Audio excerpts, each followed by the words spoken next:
Meu nome é Cássio, eu tenho 32 anos, sou natural de São Paulo.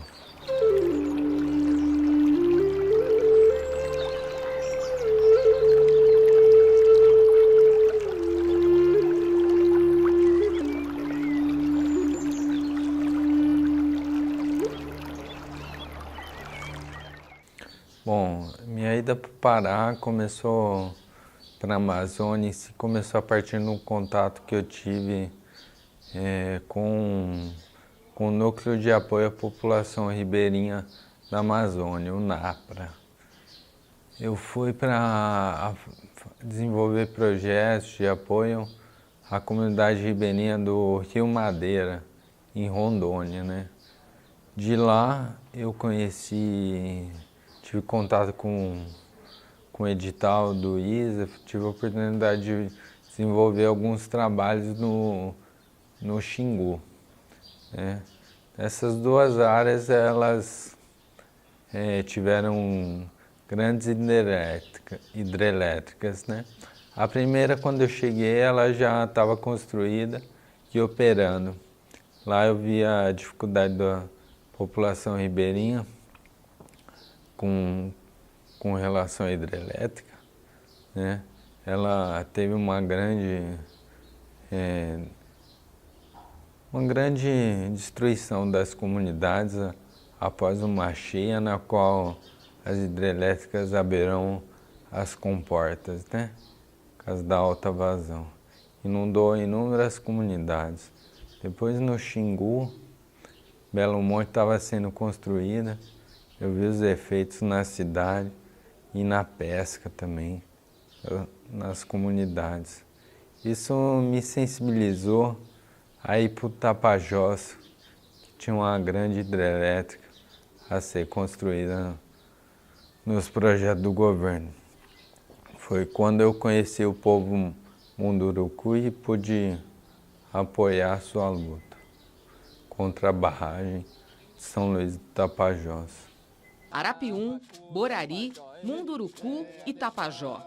Eles vivem no oeste do Pará. Suas aldeias ficam às margens de um dos rios mais belos do mundo. O Tapajós nasce do encontro entre dois rios na divisa com o Mato Grosso. Percorre 1.800 quilômetros até desaguar no Amazonas, em frente à cidade de Santarém. A bacia do Tapajós ocupa 6% do território brasileiro. Ali vivem 1 milhão de pessoas. 20% da área são territórios indígenas e 22% estão em unidades de conservação. É neste cenário rico em biodiversidade e cultura tradicional que o governo planeja construir um complexo de usinas hidrelétricas. Caro Munduruku é da etnia que já foi afetada pela construção da usina de Belo Monte. Agora, vê a história dos parentes de Altamira se repetir na aldeia onde vive. Vocês foram consultados no caso de Belo Monte? Nunca, nunca. Até hoje nunca fomos consultados. Inclusive, o governo envia, né, pesquisadores com escolta da Força Nacional, sem consultar os povos indígenas, extrapolando aí, quebrando as leis que nos amparam. No Tapajós, eu pude apoiar a autodemarcação, né? Para mim foi um privilégio acompanhar o povo Munduruku na sua autodemarcação, na resistência contra a barragem, né? Durante esse tempo, em sua assembleia Munduruku do Médio Tapajós, conheci o pessoal do CIMI, né? E a partir de então a gente começou a desenvolver alguns trabalhos na região com os povos indígenas, né? Durante esses trabalhos, no período do ano passado, entre agosto, setembro e outubro de 2016, em novembro, tiveram diversas atividades, como a Caravana Tapajós, a Assembleia Munduruku do Médio Tapajós, atividades como reuniões do povo Munduruku com a população ribeirinha, de Montanha Mangabal, e outras ações também, como a paralisação da balsa de Itaituba pela luta da saúde indígena, quando teve uma intenção do governo de desmonte da CESAI, que eu fiquei bastante tempo na cidade de Itaituba. Nesse período de agosto a novembro de 2016, que eu tive diretamente em Itaituba, eu comecei a sentir alguns sintomas de fraqueza, principalmente das pernas, né? Tinha dificuldade para subir e descer escadas, comecei a sentir as mãos e os pés adormecer e ter mais câimbras, né? A partir daí eu comecei a investigar o que era, passar nos médicos em Santarém.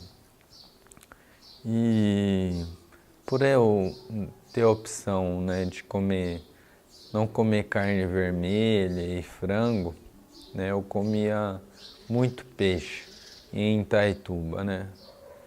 Principalmente aqueles peixes maiores que são servidos, né, os que a gente chama de carnívoros, né? E aí em Santarém, após uma série de exames, levantaram uma das hipóteses poderia ser metal pesado. Como eu precisei de vários exames e médicos também, Santarém, a região do Tapajós não tinha infraestrutura para fazer um atendimento qualificado. Nesse período de dezembro eu vim para São Paulo, onde eu consegui realizar exames que eram muito importantes, como eletroneuromiografia e ressonância magnética. Em Santarém mesmo eu não consegui nem ver um neurologista, que os sintomas que eu tinha eram da ordem neurológica, né? Então eu vim embora para São Paulo e aqui eu estou na casa da minha mãe, sendo atendido pelo HC de Ribeirão Preto. Quando eu cheguei aqui, em São Paulo, no hospital, passei alguns dias internados, uns 10 dias, para conseguir realizar todos os exames. Eu ainda estava andando, sem ajuda, estava bem melhor do que eu estou hoje, né? E aí a gente foi fazendo exames e houve uma dificuldade grande de se fazer o diagnóstico, né? No caso hoje a gente já sabe que foi devido à intoxicação por mercúrio e pelo consumo do peixe, né? O que eu tenho apresentado é um quadro de intoxicação por metilmercúrio, conhecido também como doença de Minamata ou síndrome de Hunter-Russell, né?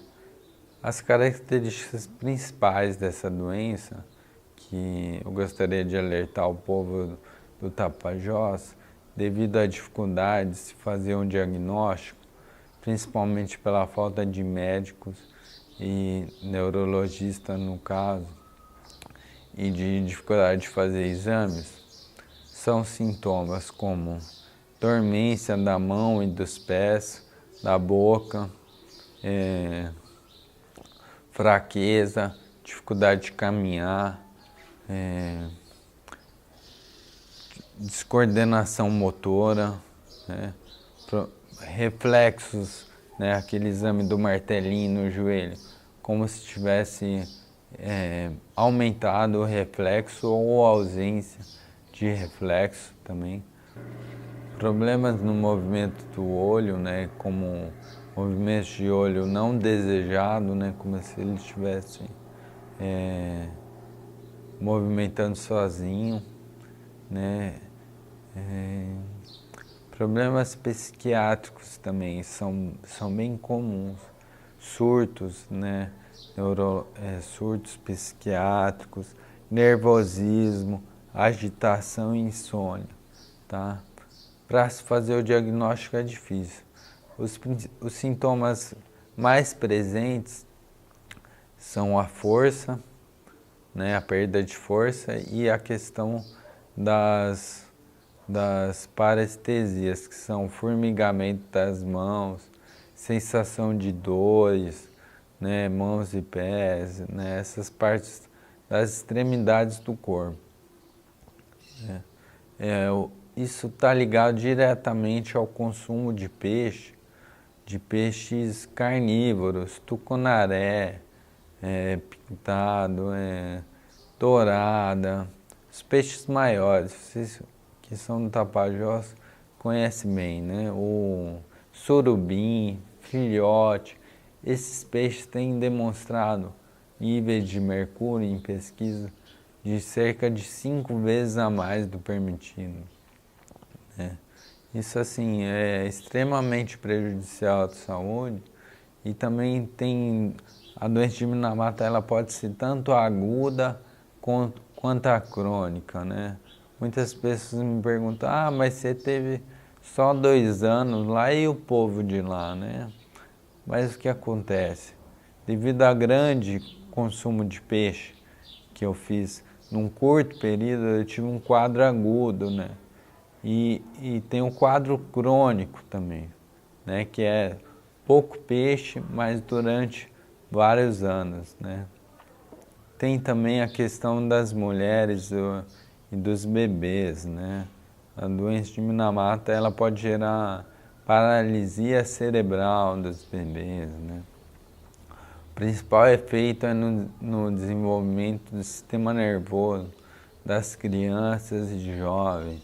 Crianças com dificuldade de andar, os mais velhos também e adultos que notarem esse sintoma devem procurar uma investigação médica detalhada.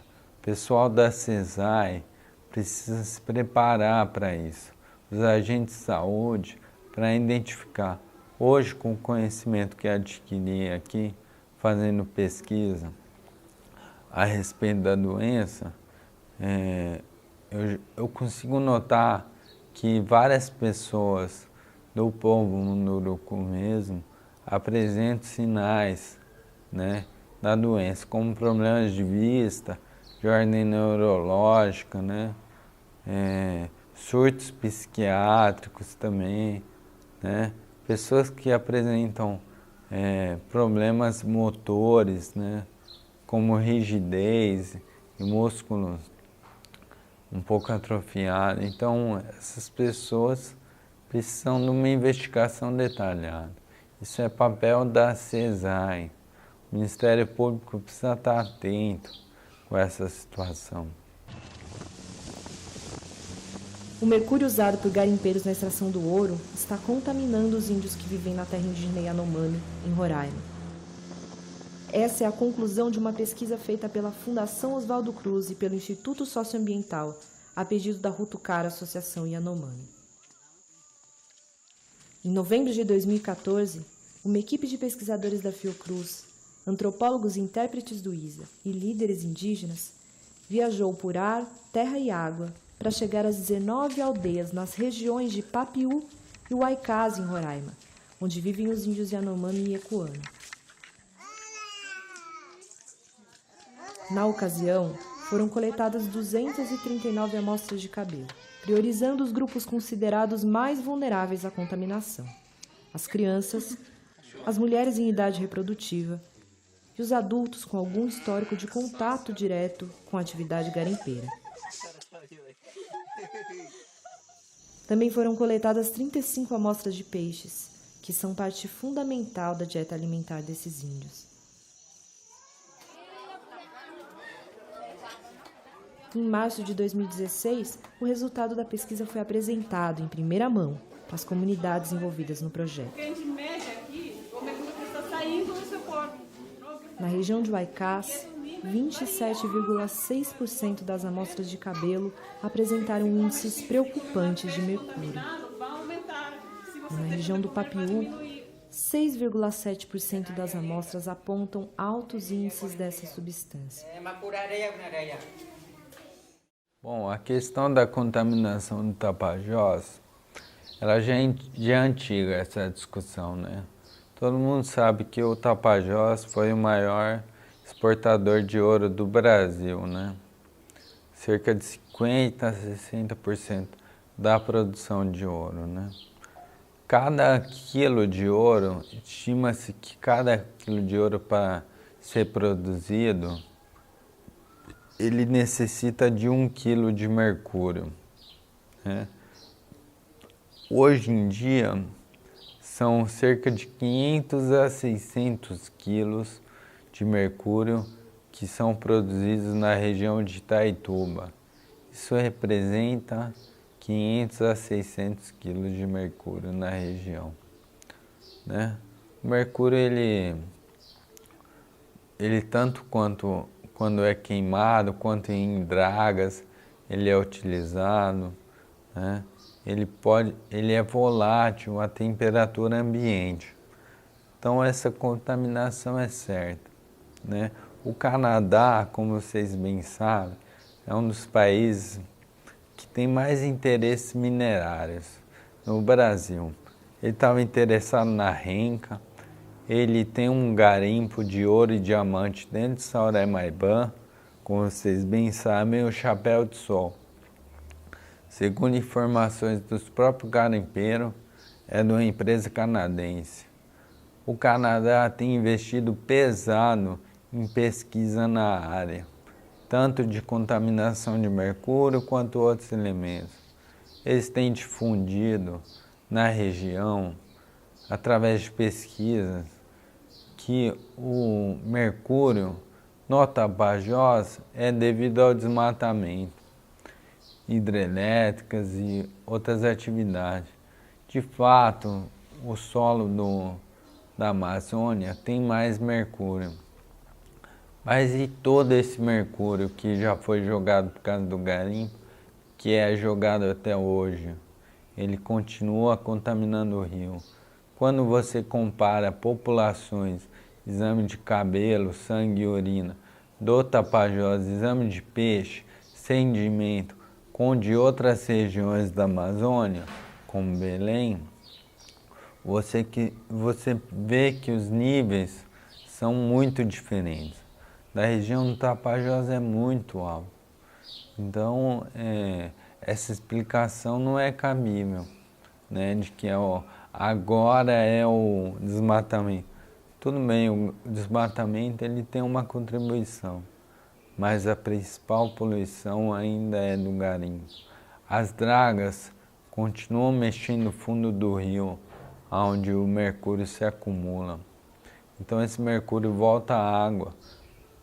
As grandes balsas de soja têm grandes motores. Isso movimenta o sedimento. Movimentando o sedimento também vai para a água. As lanchas rápidas, Veloz, Ana Carolina, todas essas estão movimentando o fundo do rio. Tem algumas ações que são essenciais para prevenir a doença de Minamata e proteger os povos ribeirinhos, os povos do Tapajós, os povos indígenas e toda a sociedade, né? No Japão, essa contaminação matou mais de 2.000 pessoas e deixou muitas outras com sequela. Isso inclusive vários anos depois, né, de cessar a contaminação. Uma ação que é muito importante, que tem que ser adotada pelo Ministério Público e outras instituições da sociedade civil, se baseando na Convenção de Minamata, que o Brasil é signatário, eliminar o uso de mercúrio na região da bacia do Tapajós. Isso não é mais cabível quando você tem peixes que estão com 5 vezes o nível de mercúrio do que o permitido, né? O consumo de peixe principalmente os carnívoros, os grandes peixes, ele deve ser evitado. Deve ser evitado. Para isso, o que precisa ser feito? Indenizações de pesca para a população ribeirinha, para os pescadores, para toda a comunidade que pesca. Outras ações que são importantes e necessárias é de descontaminação da bacia, através de tecnologias necessárias, além de combate ao garimpo ilegal e o uso do mercúrio na cidade. A gente tem pedido informações já para o IBAMA, que é quem deve controlar o uso de mercúrio, segundo a legislação nacional, e eles não têm fornecido ainda, embora a gente tenha conseguido uma decisão favorável pelo serviço de informação. Então essas ações são primordiais, assim como preparar os médicos, enfermeiros, técnicos de enfermagem para reconhecerem os sinais da doença de Minamata. Todos os sinais de ordem neurológica devem ser investigados, desde audição, fala, motores e sensoriais. O mercúrio ele pode desenvolver outras doenças, como o Alzheimer, o Parkinson e outras neuropatias motoras. Toda a parte motora ela deve ser investigada. Bom, o lobby do ouro é muito forte, né? A gente faz essa luta, aí na região é difícil, né? A gente sabe que as associações de garimpeiro, vereadores, todos defendem, a maioria defende o garimpo, né? Só que recentemente teve um boom, né, no preço do ouro. Isso tem estimulado o garimpo, né? Em 2010 para cá o preço do ouro vem aumentando. E isso, o que acontece? A gente acha que é mais garimpeiro, né? Mas na verdade as grandes balsas, as PCs, isso tem diminuído muito o número de trabalhadores no garimpo, né? E tem favorecido os patrões, né? Então, cada vez menos gente trabalhando no garimpo se tem e mais tecnologia que substitui o trabalhador, né? O mercúrio, o ouro ainda é produzido na escala de 600 kg ao mês. A gente pensar isso no ano, são cerca de 500 a 600 quilos. Vai dar 5, 6, põe aí umas 7 toneladas, por aí, 8, né? Isso tudo a gente pensa em mercúrio, mais ou menos a mesma escala de mercúrio que é jogado por ano, né, na bacia do Tapajós, seja através da queima, seja por dragas ou no garimpo de barranco, né? Então, isso é uma preocupação muito grande. Embora a gente saiba que tenha medidas para diminuir, a gente não pode esquecer que o mercúrio é volátil, a temperatura ambiente ele evapora, né? E na queima, também nas casas de ouro, se tem capelas, mas quase nenhuma faz absorção do mercúrio. Todas elas evaporam, vai para a atmosfera e com a chuva ela pode voltar ao rio. Bom, como vocês sabem, né, o pessoal do Tapajós sabe que eu não estou aí mais, sabe o que aconteceu. Vocês me viram andando aqui, né? A dificuldade é grande, a gente está na luta, não perde as esperanças, né? Mas isso me gerou um prejuízo muito grande. Então, por isso, a gente está fazendo esse vídeo para alertar a população quanto a esses riscos, né? Na minha vida aí eu tô na casa da minha mãe, não estou podendo trabalhar, graças a Deus eu tenho ela aqui para me ajudar, né? E